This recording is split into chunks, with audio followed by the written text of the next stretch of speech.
नाइंसाफी की अर्थी के ऊपर वो फूलों का अर्पण कर रहे थे।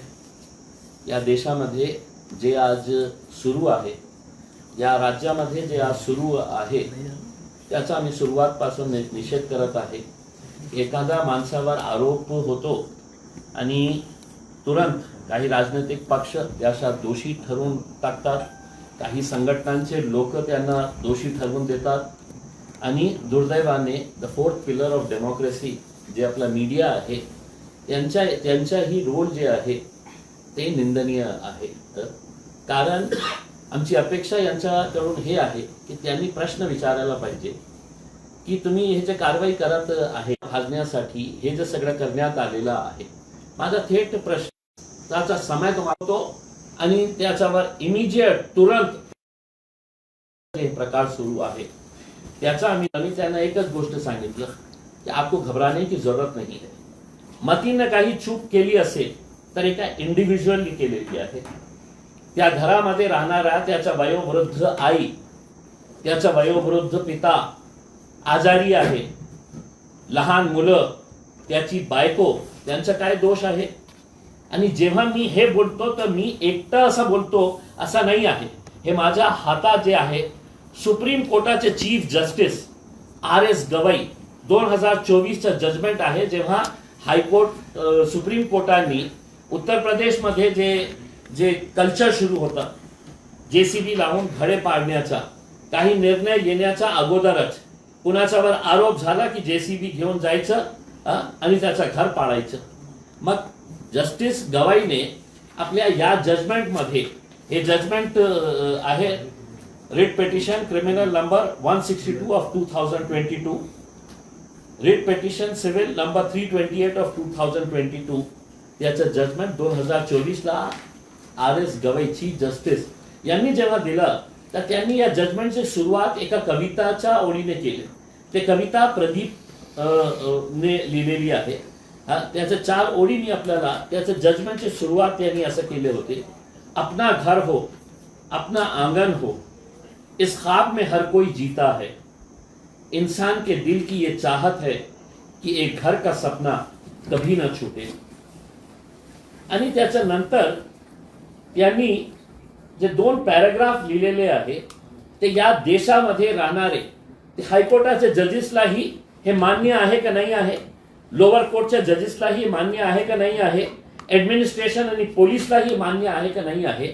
जेव्हा त्यांनी हे लिहिले, it is a dream of every person, every family to have a shelter above their heads. A house is an embodiment of the collective hopes of a family or individual's stability and security. An important question as to whether the executive should be permitted to take away the shelter of a family or families as a measure for infliction of penalty on a person who is accused in a crime. याचा अर्थ काय आहे की supreme कोर्टाने हे प्रश्न विचारलेला आहे की आपण प्रशासनाला, सरकारला हे अधिकार देऊ शकतो का की एका माणसावर फक्त आरोप झाले आणि त्याच्या पूर्ण फॅमिलीला किंवा फॅमिलीजला त्या घरातून आपण बाहेर काढून त्या घर पाडण्याची परवानगी देऊ शकतो का आपण? हे सुप्रीम कोर्टाचे चीफ जस्टिस RS गवई जेव्हा हे प्रकरण कोर्टामध्ये गेलं होतं तर हायकोर्टाला हे माहित नाही आहे का की सुप्रीम कोर्टाने हे निर्णय दिलेला आहे आणि इतकं क्लिअर ऑब्झर्वेशन्स आहे त्याच्यामध्ये।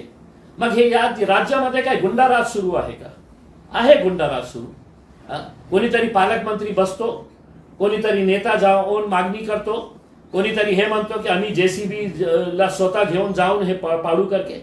हे गुंडाराज नाही आहे तर काय आहे? तिथे का विरोध केला नसता का लोकांनी? मी नाही केलं असतं रात्री 2 वाजता तर लोक विरोध करणार होते।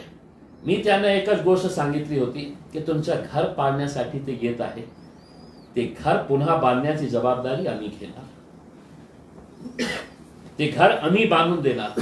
आम्ही म्हणजे या देशामध्ये जे आज हे गुंडा राज पासून जे लोक त्रस्त झालेले आहे, हैराण झालेले आहे, हे सगळ्यांची जबाबदारी आहे।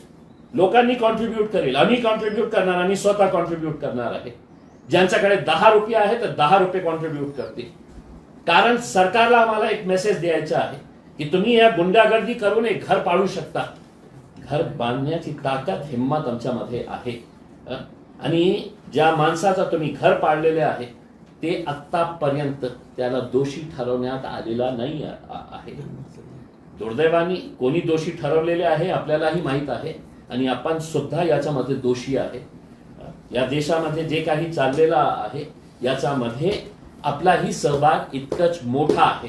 या देशातल्या मीडियाला जे आज त्यांना प्रश्न विचारत नाही आहे, का तुमची हिंमत झाली नाही आहे की म्युन्सिपल कमिशनरला प्रश्न विचारण्याची, हे माणसाचं घर तुम्ही काय एकटं आहे, एक घर आहे या शहरामध्ये, 40% इलिगल कन्स्ट्रक्शन, त्याच्यामध्ये अनेक किती असे घरं आहे जे भारतीय जनता पार्टीचे निवडून आलेले कॉर्पोरेटर्सचे आहे.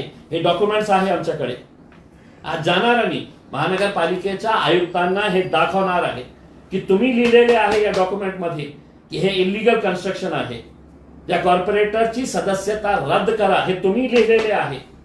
मार्चचा ऑर्डर आहे तुमचा, मग काय करण्यात येत नाही याच्यावर कारवाई, की फक्त तुमची सरकार आहे? मग या देशामध्ये या राज्यामध्ये 2 कायदे आहे. इम्तियाज जलीलसाठी वेगळा कायदा आहे आणि ह्या भारतीय जनता पार्टीचे किंवा शिवसेनेचे लोकांसाठी वेगळा कायदा आहे. असं होऊ शकत नाही. पण तुमच्यामध्ये हिंमत नसेल तर आमच्यामध्ये हिंमत आहे. आम्ही जाऊन हे प्रश्न विचारणार आहे.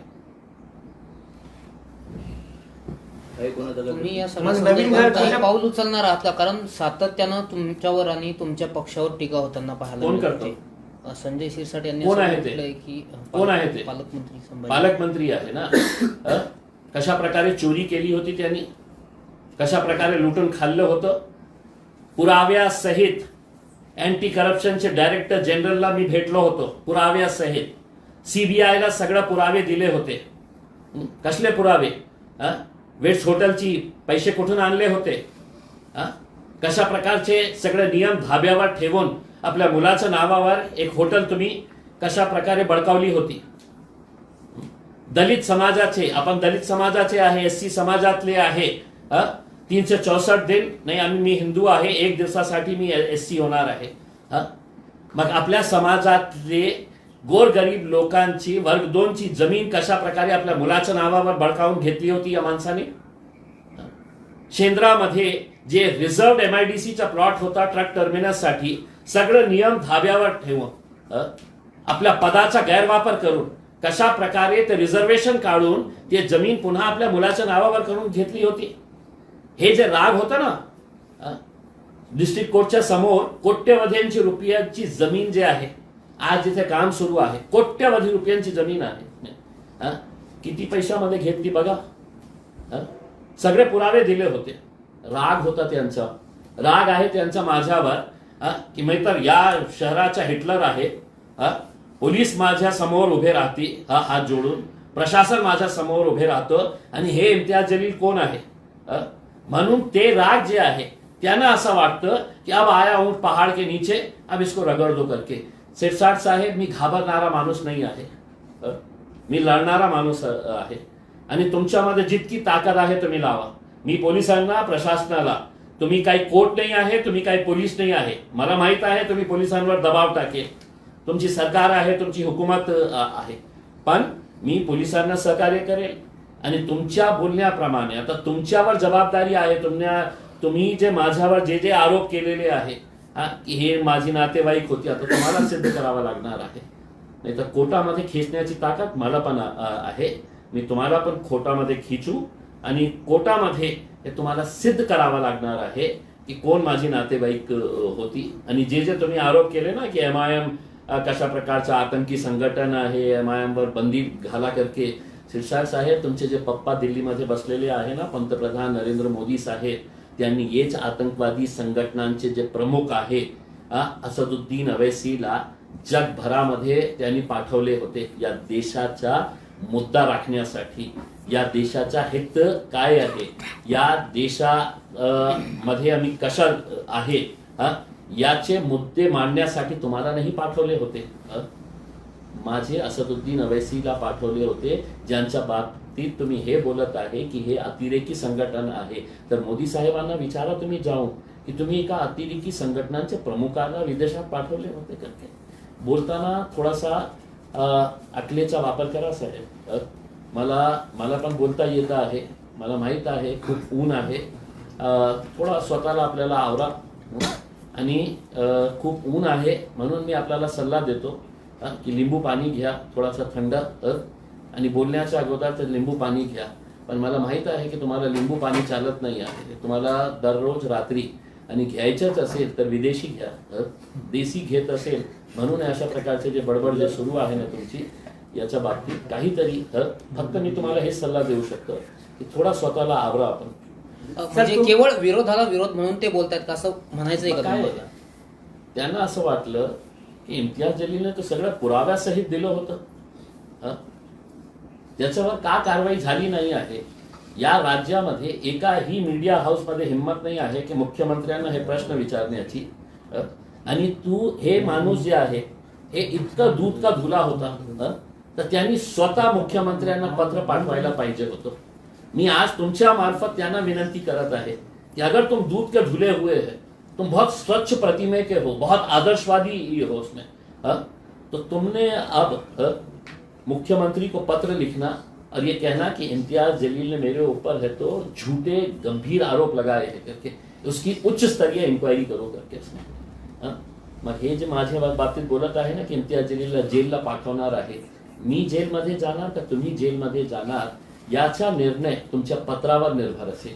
तुम्ही स्वच्छ प्रतिमेचे असेल तर आजच्या आज मुख्यमंत्र्यांना पत्र पाठवा आणि सांगा की हे जे आरोप यांनी केलेले आहे, डीजीला भेटलो होतो अँटी करप्शनचे, सीबीआयचे प्रमुखांना भेटलो होतो, सगळं पुरावे दिले होते, त्यांनीही मान्य केले होते की साहेब याच्यामध्ये काय आहे. पण नियम काय सांगतो माहित आहे का, तुम्ही जेव्हा हे सिद्ध पुरावे पण दिले तर सरकारकडून परवानगी घ्यावं लागतं त्यांच्यावर अक्षर घेण्यासाठी. चोर चोर मौसेरे भाई, कोण परमिशन देणे वाला आहे. सकाळी नितेश राणे कारवाई झाल्यानंतर असं बोल, हिची अतिक्रमण हटवण्याची कारवाई जी झाली MIMचे नगरसेवकावर झाली, मात्र भाजप आहे, शिवसेना आहे, त्यांची देखील अतिक्रमण आहे. आज दुपारी आम्ही महानगरपालिकेच्या आयुक्तांना विनंती करणार आहे की आम्हाला थोडासा टाइम द्या, आम्ही तुमचे डॉक्युमेंट्स तुम्हाला दाखवण्यासाठी येत आहे. तुमचे महानगरपालिकेचे जे डॉक्युमेंट्स आहे ज्याच्यामध्ये स्पष्ट तुम्ही लिहिलेले आहे की या कॉर्पोरेटर, या पक्षाच्या कॉर्पोरेटरनी इलिगल कन्स्ट्रक्शन कशा प्रकारे केलेलं आहे. मग प्रश्न त्यांना जाऊन आम्ही हे विचारणार आहे की साहेब या शहरामध्ये किंवा या राज्यामध्ये किंवा या देशामध्ये दोन अलग अलग वेगवेगळे कायदे कानून आहे का, आमच्यासाठी वेगळं आणि त्यांच्यासाठी वेगळं, हे प्रश्न विचारण्यासाठी दुपारी आम्ही जाणार आहे. त्याला जोडून असा प्रतिवाद केला जातोय की नितीन पटेल हे आरोपी आहेत आणि ते आरोपी नाहीत पुण्यात. कोण? जे इतर नगरसेवक आहेत ज्याचं इलिगल आहे. आपण नोटीस बघितले का, ते महानगरपालिकाने नोटीस जे लावलेली आहे कुठेही उल्लेख नाही आहे. दाखवा तुम्ही वाचलं नसेल, मी वाचलेलं आहे. हेच दुर्दैव आहे ना की तुम्ही याच्यामध्ये वाचलं का की त्यांनी हे सांगितलेले आहे की हे आरोपी आहे म्हणून आम्ही हे त्या घर पाडत आहे. त्यांनी लिहिलेले आहे की इलिगल कन्स्ट्रक्शन आहे, अनऑथराइज कन्स्ट्रक्शन आहे. मग आमचं अनऑथराइज आहे आणि त्यांचा अनऑथराइज ऑथराइज होतो, कारण सत्ता त्यांची आहे का केसमध्ये. काल तुमच्या आणखी एका नगरसेवकाला अटक केली आहे, 3 अपत्य असल्याचं लपवलं असं म्हणत 420चा गुन्हा दाखल केला आणि अटक पण लगेच केली 420. ठीक आहे, देखील काय हे कोणी चूक केली असेल तर पोलिसांची जबाबदारी आहे कशा प्रकारची कारवाई करायचं आहे. कोर्टामध्ये ते आपला युक्तिवाद करेल, पोलिसांना काय म्हणायचं आहे ते आपलं म्हणणं मानते. मला काहीही नाही, मी तर स्पष्ट बोलणारा माणूस आहे की माझ्या पक्षातून कोणी चूक केली असेल तर कायद्याप्रमाणे जे प्रोसेस आहे त्यांना फॉलो करावं लागणार आहे. आप मीडिया ट्रायल की बात कर रहे हैं, जो मीडिया इदारे हैं जो फर्जी खबरें चला रहे हैं लव जिहाद के नाम पे इस तरह से, तो MIM 156/3 के तहत इनके खिलाफ एक्शन क्यों नहीं लेती, कानूनी कार्रवाई क्यों नहीं करती? बघा काय है कि देखिए यही मीडिया है, हर मीडिया हाउस के बारे में मैं बात कर रहा हूँ, जिसने चीख कर है तो सुबह से लेकर रात तक है तो एक ही बात चिल्ला रहे थे कि ये निदा खान HR डिपार्टमेंट की हेड थी, वो लड़कियों को रिक्रूट करती थी TCS के अंदर और वहां पे जाकर उनका ब्रेन वॉश किया जाता था करके. कई दिनों तक ये सिलसिला चलता रहा फिर TCS ने तो एक स्टेटमेंट इशू किया और उसने कहा कि वो टेलीकॉलर है करके। जो समूह से ऐसे टेलीकॉलर्स IT कंपनीज के अंदर होते हैं वो टेलीकॉलर है, उसका HR डिपार्टमेंट से कोई लेना देना नहीं है करके उसमें। तो मेरा ये है कि कभी ना कभी अपने आप को भी आईने में देखना पड़ेगा ना मीडिया को, कि हम क्या कर रहे हैं करके उसमें, और हम कितनों के पीछे भागेंगे। ये जो ट्रायल बाय मीडिया जो हो रहा है इस देश के अंदर, ये देश के लिए बहुत घातक, इसलिए हम कह रहे हैं कि मीडिया का रोल जो है वो एक 4th पिलर ऑफ डेमोक्रेसी है। लोकशाही के जो 4 स्तंभ है उसमें से एक मीडिया का है। लेकिन अगर मीडिया ही एक एजेंडा के तहत अगर काम करना शुरू कर दे कि साहब इसको आरोपी हो गया है, अब वो नेता बोल रहा है कि मैं दोषी है, तो चलो दिन भर है तो दोषी उसको बना के है तो उसको बिल्कुल कटघरे के अंदर खड़े कर दे और उसको फांसी पे चढ़ा दे। लेकिन संजय सिरसाट बोल रहे हैं कि इम्तियाज जलील के बहुत करीबी रिश्तेदार है सर, जो, मैं तो इसके लिए आप बचा रहे हो। मैं तो चाहूंगा साहब कि देखिए आरोप करने के और लिए वो आपकी भी जांच होनी चाहिए, ऐसी मांग कर रहे हो। देखिए मैं अगर ये कहूंगा कि संजय सिरसाट का ठेठ संबंध जो है अशोक खरात से है, संजय सिरसाट का रिश्ता जो है वो अशोक खरात के साथ है, अगर मैं ये कहूंगा तो मुझे सिद्ध करना पड़ेगा उसमें। तब आपने कहा है कि ये बच्ची मेरी रिश्तेदार है करके उसमें, तो आपको सिर्फ मैंने नहीं कहा। नहीं वही महाशय ने कहा, आप चिंता ना करें, वो उन्हीं को मैं ये कह रहा हूँ। देखिए देश के अंदर हर मोदी नाम का आदमी नरेंद्र मोदी का रिश्तेदार अगर हो सकता है, तो मुझे ये बताइएगा कि नीरव मोदी और नरेंद्र मोदी का रिश्तेदार भाई भाई है? गोडसे परिवार जितने भी है इस देश के अंदर, क्या नथुराम गोडसे के रिश्तेदार है? मुझे बताइएगा उसमें। अशोक खरात, इतनी तड़प मैंने ये महाशय की संजय सिरसाट साहब की अशोक खरात के मामले के अंदर नहीं देखी है। उसमें हर 3 घंटे को मीडिया को बुला के बस इम्तियाज जलील को अरेस्ट होना। सिरसाट साहब, ना तुम अदालत है ना तुम पुलिस है, ठीक है, तो मंत्री है उसके अंदर जो 1 आध महीने के अंदर जाने वाले हैं घर को, तो बस आपकी ख्वाहिश ये है कि मैंने जेल के अंदर चले जाना चाहिए। इस देश के अंदर है तो आपकी ख्वाहिशों के हिसाब से नहीं चलेगा, ठीक है, आपकी हुकूमत है, आप दबाव डालेंगे, आप मीडिया को बुला के चीख कर कहेंगे, देखा जाएगा। उसके बाद हम पुलिस के साथ जाएंगे, कॉपरेट करेंगे, अदालत जाएंगे। तुमची आता भूमिका काय असणार आहे? कारण तुमच्यावर आरोप होत आहेत, नंतर तुम्हाला टार्गेट केलं जातंय, सिरसाट तुमच्यावर आरोप करतायत, तुमची काय भूमिका असेल आता? पोलिसांनी माझ्यावर आरोप केले का? इन्व्हेस्टिगेशन कोण करत आहे? त्यांनी माझ्या बाबतीत काही बोललं का? मला हेच बोलायचं आहे की संजय सिरसाट ना तर न्यायालय आहे ना पोलीस आहे, त्यांची फक्त एकच इच्छा आहे की मी ज्या प्रकारे त्यांच्यावर आरोप केलं होतं ते फक्त आरोप नाही होते, असे फाईल्स होते, मोठे मोठे डॉक्युमेंट्स होते, त्या डॉक्युमेंट्सला तुम्ही चॅलेंज केलं का? नाही केलं ना तुम्ही। आणि आज तुम्ही जेव्हा माझ्यावर आरोप करत आहे, मी काळी मात्र तुमच्या आरोपाला महत्व देत नाही आहे। आरोपाला काय, तुम्हाला मी महत्व देत नाही आहे, तुमच्या आरोपाला तर सोडा, तुम्ही पालकमंत्री असेल, पण माझ्या पालकमंत्रीची एक जे भावना होती, एक हे होतं, स्वप्न होतं की माझ्या शहराचा जे पालक असायला पाहिजे, असे चोर भामटे लोक माझ्या शहरातले पालकमंत्री असेल तर मला असं वाटत नाही आहे की त्यांना काही मला इज्जत देण्याची आवश्यकता आहे। तुम्हाला शब्द असं वाटेल की तुम्ही पालकमंत्र्यांना अशा हे शब्द वापरत आहे, ज्या माणसाची जितकी लायकी असतं तितकंच त्याला मिळतं। मी दुसऱ्या कोणाच्या बाबतीत बोलत आहे का? नाही बोलत आहे ना।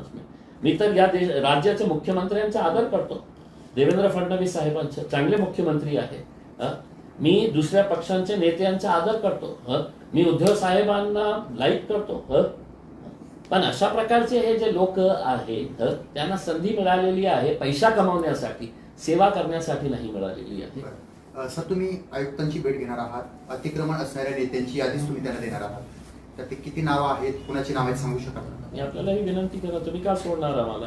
आम्ही जेव्हा जाईल तर तुम्ही पण या आणि तुमच्या समोरच फक्त तुमच्यामध्ये हिंमत जुटवा त्यांना प्रश्न विचारण्याची, की जे कारवाई तुम्ही मतींच्या बाबतीत केलेली आहे तीच कारवाई तुम्ही भारतीय जनता पार्टी किंवा शिवसेनेचे जे पदाधिकारी आहे त्यांच्यावर करणार का आहे?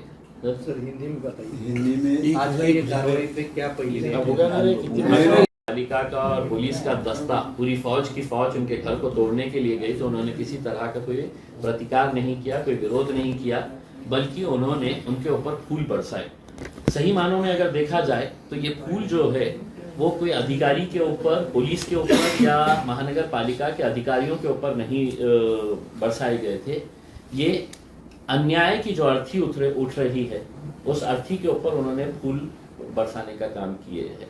और मैं अन्याय इसलिए कह रहा हूँ कि एक सवाल मैं सबसे करना चाहता हूँ कि अगर किसी के ऊपर कोई आरोप लगता है और वो सिद्ध होने से पहले ही उसको कुछ राजनीतिक पार्टियां, कुछ संगठन और मीडिया पूरा का पूरा अगर उसको दोषी करार देता है, तो फिर अदालतों की जरूरत क्या है?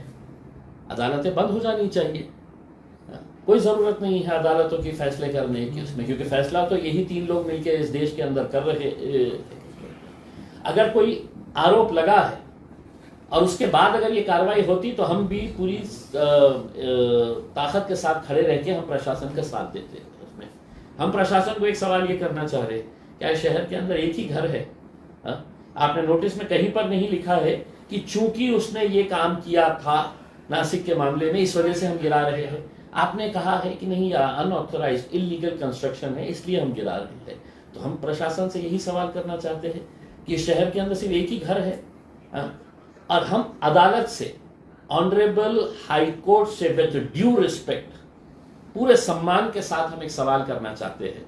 भरी अदालत के अंदर ये जब चर्चा हो रही थी तो सुप्रीम कोर्ट का ऑर्डर है, सुप्रीम कोर्ट के ऑर्डर के अंदर ये कहा गया है कि 15 दिन का टाइम दिया जाए जिसका भी अनऑथराइज कंस्ट्रक्शन है, जिसको गिराना है करके। और ये ऑर्डर किसने दिया था? 2024 के अंदर ये ऑर्डर की कॉपी है। RS गवई साहब जो सुप्रीम कोर्ट के चीफ जस्टिस थे, उन्होंने ये 2024 के अंदर ऑर्डर दिया जब योगी साहब धड़ाधड़ JCB लेकर जाके गिरा रहे थे। तब एक सवाल ये हुआ था फिर अदालतों की जरूरत क्या है? और गवई साहब ने जब ये घरों को तोड़ने की बात आ रही थी कि बुलडोजर से, तो उन्होंने इस जजमेंट की शुरुआत जो है एक कविता से की थी। प्रदीप की लिखी हुई एक कविता है, BR गवई ने। जजमेंट की शुरुआत है तो ये कविता से है। देखिए कविता क्या कहती है। अपना घर हो, अपना आंगन हो, इस ख्वाब में हर कोई जीता है। इंसान के दिल की ये चाहत है कि एक घर का सपना कभी ना छूटे। और उसके बाद उन्होंने 2 पैराग्राफ लिखे हैं। उसमें उन्होंने ये बताया है कि क्या हम सरकार को, प्रशासन को यह अधिकार दे सकते हैं कि किसी एक शख्स के ऊपर कोई आरोप लगता है तो उसके पूरे परिवार को हम बेघर करवा लें। उसका घर जिसके अंदर पूरा परिवार रहता है, उनको उसकी सजा दे एक इंडिविजुअल की वजह से। ये सवाल उन्होंने उपस्थित किया है इसमें। हम आज यही सवाल उठा रहे हैं, क्या उस घर के अंदर मतीन के बुजुर्ग वालिद नहीं रहते थे? क्या उस घर के अंदर उनकी बूढ़ी माँ नहीं रहती है? क्या उस घर के अंदर उनकी पत्नी, उनके बच्चे नहीं रहते हैं? उनका क्या कसूर है बताइए? इसलिए जब वहां पर लोगों के अंदर रोष था कि महानगर पालिका 24 घंटे भी रुकने के लिए तैयार नहीं है, तब रात में हम गए वहां पर, उनके परिवार वालों से मिले और हमने उनको एक बात कही। और मैं उन तमाम देशवासियों की तरफ से ये बात उनको कही है कि एक घर आपका गिराएंगे, आपकी हिम्मत नहीं गिराएंगे। एक घर आपका टूट जाएगा, वो घर हम सब मिलकर बनाएंगे, पूरे प्रोसीजर के साथ बनाएंगे और लोगों के जरिए बनाएंगे। वो लोग जो आज पीड़ित हैं, जो आज परेशान है कि इनकी गुंडागर्दी से, इनके ये JCB लाकर घरा गिराने के, उससे हम लोगों से कहेंगे कि एक ईंट तुम्हारी भी लगनी चाहिए, क्योंकि सरकार के मुंह पे हमें तमाचा मारना है। हमें उन ताकतों, उन जालिम ताकतों के मुंह पे तमाचा मारना है कि तुमने गिराया है।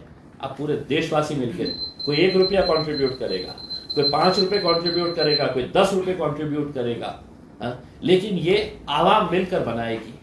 ताकि है तो अगली बार जब ये JCB निकले तो लोगों को समझना चाहिए कि ये तरीका नहीं है सजा देने का। ये तरीका हिंदुस्तान के अंदर कभी नहीं था। उसमें अदालतें फैसला सुनाती थी, जो भी दोषी है उसको सजा मिलती थी, लेकिन अब उसके पूरे खानदान को, उसके पूरे परिवार को है तो उसके अंदर आरोपी बनाया जाता है, तो हम उसकी निंदा करते हैं। सर, शिरसाटांची प्रेस सुरू झाली, त्यांनी तुम्हाला काही प्रश्न विचारले आहेत. त्यांचं असं म्हणणं आहे की इम्तियाज जलील म्हणजे अर्बन टेररिस्ट आहे.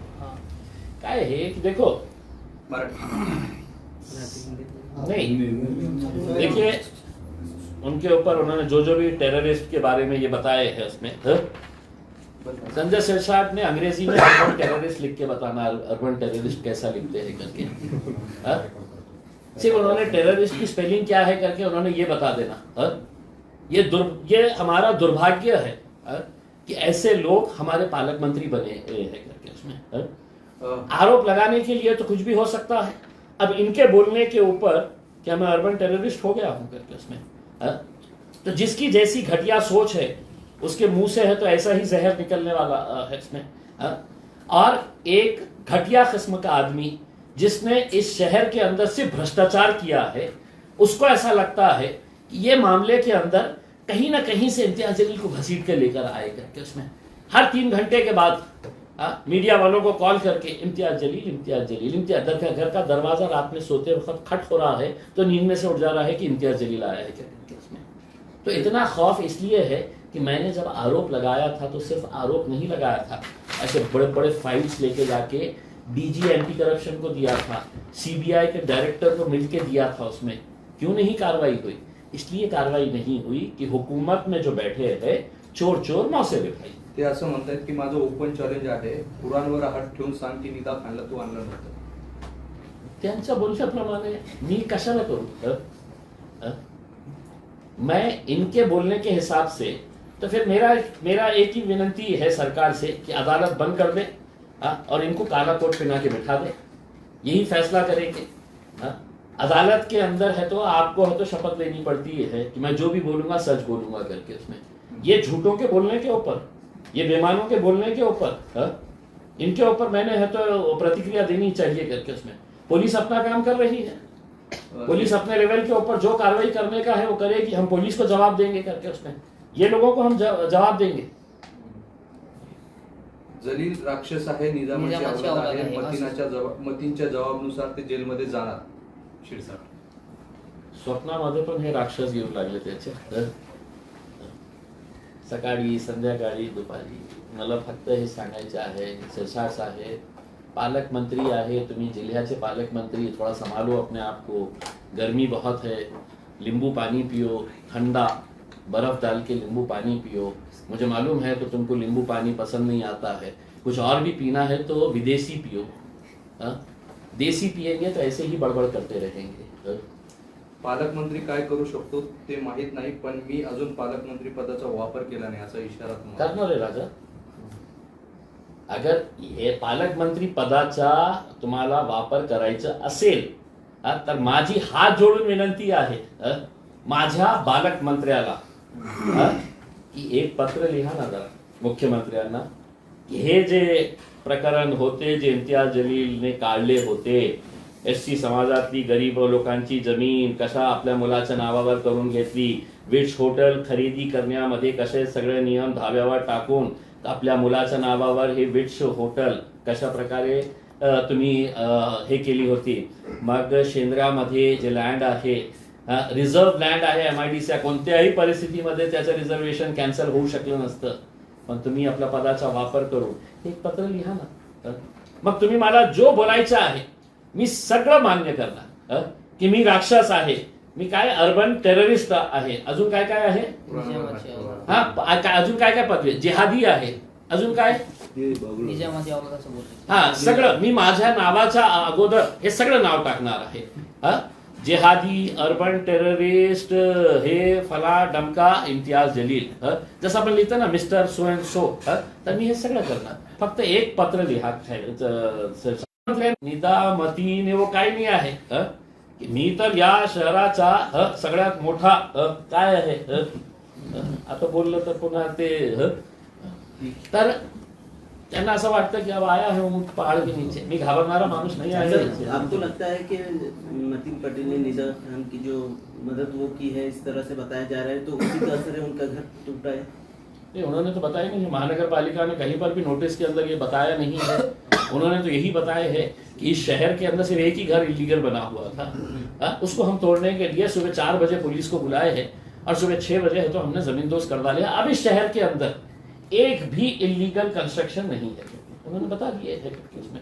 और अगर आप जो सवाल कर रहे हैं कि मतीन पटेल ने है तो निदा खान को ये दिया था करके उसमें, तो निदा खान के ऊपर अगर आरोप सिद्ध हो जाते हैं, मतीन पटेल के ऊपर आरोप सिद्ध हो जाते हैं तो आप कार्रवाई करिएगा उसमें। लेकिन आरोप सिद्ध होने से पहले ही आप पूरे शहर में ढिंडोरा पीटते रहे हैं, ये दोषी है, ये दोषी है, ये दोषी। आरोपी और दोषी के अंदर फर्क होता है इसमें। उसका दोष जो है वो अभी सिद्ध नहीं हुआ। सिद्ध कौन करता है? वो अदालत करती है। लेकिन अदालत अभी कौन है? ये बैठ गए हैं पूरे, पूरे कैमरे वाले जितने भी है ये है तो अदालत बन गए हैं। पूरे रिपोर्टर्स इस देश के अंदर जस्टिस बन गए हैं। पूरे नेता जो है वो है तो जुडिशरी का रूल अपना रहे हैं। उपायुक्त ने बोला है कि हमारे पास कंप्लेन करे तो हम जाके चौकसी करके फिर तोड़ देते। तो आप बीजेपी की जो आप निकाले, मैंने नहीं निकाला साहब। नहीं तो आप मैंने नहीं निकाला। कंप्लेन करने वाले महानगर पालिका का दस्तावेज है जिसके अंदर उन्होंने खुद ने इलेक्शन कमीशन को भेजा है लेटर कि ये फला फला बंदे का इलीगल कंस्ट्रक्शन है, और हमने जाके स्पॉट इंस्पेक्शन किए। हमारी रिपोर्ट के अंदर ये टोटली इलीगल कंस्ट्रक्शन है, नाले के ऊपर बना हुआ है, हम इलेक्शन कमीशन को भेज रहे हैं, इसकी सदस्यता रद्द करो। तो उसकी सदस्यता 2 महीने से इस वजह से रद्द नहीं की जा रही है क्योंकि वो भाजपा का है। हमारे लिए रात भर पुलिस प्रशासन पूरे एडमिनिस्ट्रेशन जो है वो 4 बजे से जागा हुआ है, 3 बजे से जागा हुआ नहीं है। तो ये तो बोल रहे ना भाई कंप्लेन नहीं है हमारे पास किसी की। हमने कंप्लेन नहीं करे। नहीं तो आप अभी कंप्लेन करेंगे। इनका ऑर्डर हम लेके जाके आयुक्त के मुंह के ऊपर हम दिखाने वाले हैं कि आयुक्त साहब ये आपका ऑर्डर है, आपने भेजे हैं इलेक्शन कमीशन को, इसके ऊपर कार्रवाई क्यों नहीं हो रही है? मैंने कंप्लेन नहीं किया किसी की, मैंने किसी की कंप्लेन नहीं किया। इन्होंने खुद ने कैसी इंक्वायरी करे है, किसके बोलने के ऊपर करे है, ये हमें नहीं पता है। हमने तो सिर्फ वही 2 लेटर्स हमारे पास है जिसमें है तो महानगर पालिका का अतिक्रमण विभाग ने लिख कर दिया इलेक्शन कमिशन को की स्थळ पाहणी केल्यानंतर हे इलीगल कन्स्ट्रक्शन आहे, नाल्यावर बांधण्यात आलेला आहे, आम्ही कारवाईसाठी तुमच्याकडे पाठवत आहे, तुम्हाला जे निर्णय घ्यायचे आहे ते घेऊ शकता। सर आखिरी क्वेश्चन है, नीट का जो पेपर था वो लीक हुआ है, पिछले साल भी ऐसे ही हुआ था। 23 लाख विद्यार्थी के पेपर 3 मई को जो नीट का एग्जाम हुआ था उसको कैंसिल कर दिया है एनटीए ने, और सीबीआई इंक्वायरी शुरू हो गई है। देखिए 22 लाख बच्चे बैठे थे उस एग्जाम में। देखिए हर चीज अगर बिक रही है तो नीट का पेपर क्या चीज है? बच्चे है तो लगातार दिन और रात मेहनत करके अपने जिंदगी का एक ख्वाब लेकर जाते हैं कि मैं ये एग्जाम में बैठूंगा, ये एग्जाम में पास होऊंगा। और ये सिर्फ नीट का एग्जाम का पेपर लीक हुआ ऐसा नहीं है, पिछले 2-3 साल के अंदर से निकाल के देख लीजिएगा उसमें हर बड़े एग्जाम का पेपर जो है ना वो मार्केट में आ जाता है। इसमें बेचने वाले भी यही रहते हैं, इसमें लोगों के बच्चों के सपनों के ऊपर पानी फेरने वाले भी ये रहते हैं, और कोई इसके ऊपर कोई कार्रवाई कुछ नहीं होने वाली है जब तक मीडिया के अंदर ये चल रहा है। 1-2-4 लोगों को लेकर आएंगे उसमें, लेकिन लाखों बच्चों के सपनों को जो रोंदा जा रहा है इसके बारे में कोई ना कोई तो सवाल देना चाहिए था। लेकिन जिसको जवाब देना चाहिए था वो 5 देशों की विदेश यात्रा के ऊपर चले गए ये बोलकर कि तुम घर में बैठो, साइकिल चलाओ, बैलगाड़ी पे जाओ, घोड़े के ऊपर चलो, मैं चला हूं विदेश हवाई जहाज के अंदर। बरं सर ते 1 वर्ष सोनं नाही घ्यायचं, पेट्रोल कमी वापरा, इसके बारे में बहुत सारे लोगों ने बोल दिया साहब। तुमचं काय मत? मेरा ओवैसी साहब ने बोल दिया है, अब सुना। ठीक है सर, अभी आप मतीन पटेल को नया घर बना के देने वाले, तो वो घर वही बनाने वाले क्या जहाँ आज कार्रवाई हुई? देखिए अब कानून के तहत अगर कोई उनके हिसाब से इलीगल था तो हम इतने भी ये नहीं है कि वहीं पर है तो इलीगल घर बनाएंगे करके, बाज़ाब्ता परमिशन लेंगे और उस घर के उद्घाटन के मौके के ऊपर सारे मीडिया वालों को भी दावत दी जाएगी जिन्होंने ये मीडिया ट्रायल चलाकर उसके घर को गिराने के अंदर भरपूर मेहनत की है, उन सबको भी दावत के ऊपर बुलाया जाएगा।